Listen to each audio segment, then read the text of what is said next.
Акаев Жанар Кубанычевичте.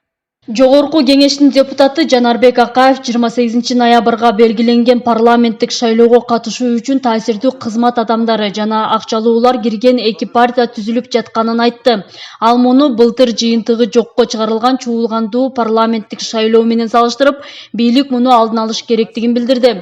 Партияны түзгөн адамдар: президенттин батасын алдык, резюмеңерди бере калгыла, президент күтүп калды деп талапкерлердин башын айлантып жатат. Президент баарына бирдей мамиле кылам деп кайрылуу кылбаса, талапкерлерди ар кандай ыкмалар менен азгыруу аракеттери болуп жатат, деди парламенттин 22 сентябрындагы жыйынында. Депутат кайсы партиялар жөнүндө сөз болуп жатканын айткан жок. Быйылкы парламенттик шайлоого 75 партия катышуу ниетин билдирген. Президент Садыр Жапаров Кыргызстанда мындан ары кандай гана шайлоо болбосун таза өтөрүн, бийликтин партиясы болбой турганын бир нече жолу кайталаган.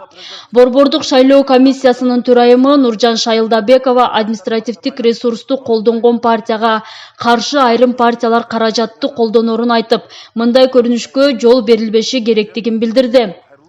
Бул маселе боюнча өлкө башчысынын толук түшүнүгү бар. Ага жол бербейбиз деп биз бул маселени талкуулаганбыз, деди ал. Быйыл 28 ноябрда Кыргызстанда парламенттик шайлоо болот. Соңку парламенттик шайлоо Кыргызстанда 2020 жылдын 4 октябрында өткөн. Бул саясий иш-чарадагы мыйзам бузууларга нааразылар эртеси күнү Бишкекте митинг өткөрүп, өлкөдө бийлик алмашкан.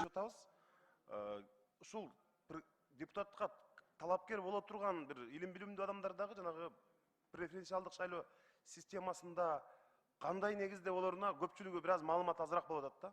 Мен ойлойт элем ошо түшүндүрүү иштерин жүргүзүүдө бир гана мамлекеттик каражаттар менен эмес, жанагы социалдык тармактагы бир блогерлер менен да көбүрөөк иштеш керек го. Менимче азыр элдин баары YouTube, Instagram ошонун баарын карап калыптыр.